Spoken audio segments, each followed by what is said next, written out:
Hello sir. आदमी ने काटा तो 2 दिन बाद मैंने टीटी का इंजेक्शन लगवा लिया था, पर अब वो घाव नहीं भर रहा है। क्या करूं क्या ना करूं? ह्यूमन बाइट्स काफ़ी कॉमन होती हैं लड़ाई झगड़ों में, और हम लोग इस तरह के बहुत पेशेंट्स देखते हैं।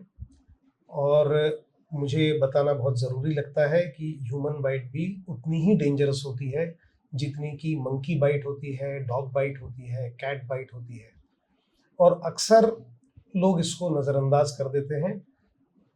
ह्यूमन बाइट्स में बहुत कंटेमिनेशन होता है क्योंकि मुंह के अंदर बहुत किस्म के बैक्टीरिया होते हैं। और जब आप ह्यूमन बाइट के पेशेंट्स को डील करते हो तो आपको पेशेंट को दो चीज़ें समझानी होती हैं।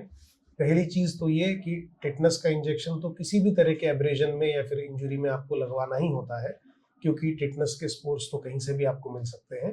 लेकिन ह्यूमन बाइट या किसी भी प्रकार का एनिमल बाइट अगर आपको है तो उसका डेफिनेटिव ट्रीटमेंट के लिए आपको डॉक्टर के पास, फिजिशियन के पास, मॉडर्न मेडिसिन के स्पेशलिस्ट के पास जाना बहुत ज़रूरी है। अपनी तरफ से किसी भी तरह से कोई डिसीजन नहीं लें, क्योंकि human bite, rat bite, dog bite, cat bite, horse bite, सब तरह के इंजरीज हो सकती हैं। और ये निर्णय लेने की क्षमता डॉक्टर्स में ही होती है कि किसका ट्रीटमेंट कैसे करना है।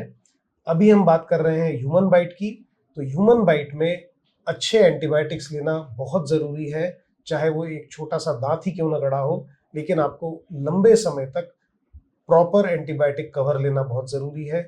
उस घाव की ड्रेसिंग करना बहुत ज़रूरी है। अगर वहाँ पे घाव गहरा है और उसको सफाई करने की ज़रूरत है तो घाव की सफाई करना भी ज़रूरी है। ये सब काम सर्जन्स, प्लास्टिक सर्जन्स करते हैं। और ह्यूमन बाइट के पेशेंट को हमेशा सर्जिकल स्पेशलिस्ट को दिखाना हमेशा अच्छा होता है।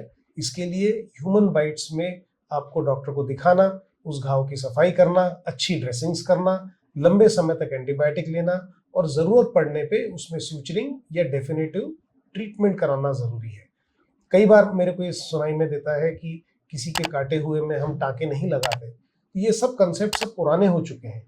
इवन डॉग बाइट में, कैट बाइट्स में, ह्यूमन बाइट्स में हम लोग घाव की सफाई करके और तभी के तभी टाँके लगाते हैं, रिपेयर करते हैं और अच्छे एंटीबायोटिक कवर के साथ पेशेंट को ट्रीट करते हैं। तो वो घाव बहुत लंबे समय तक नहीं रहता, अननेसेसरली ड्रेसिंग्स की ज़रूरत नहीं पड़ती।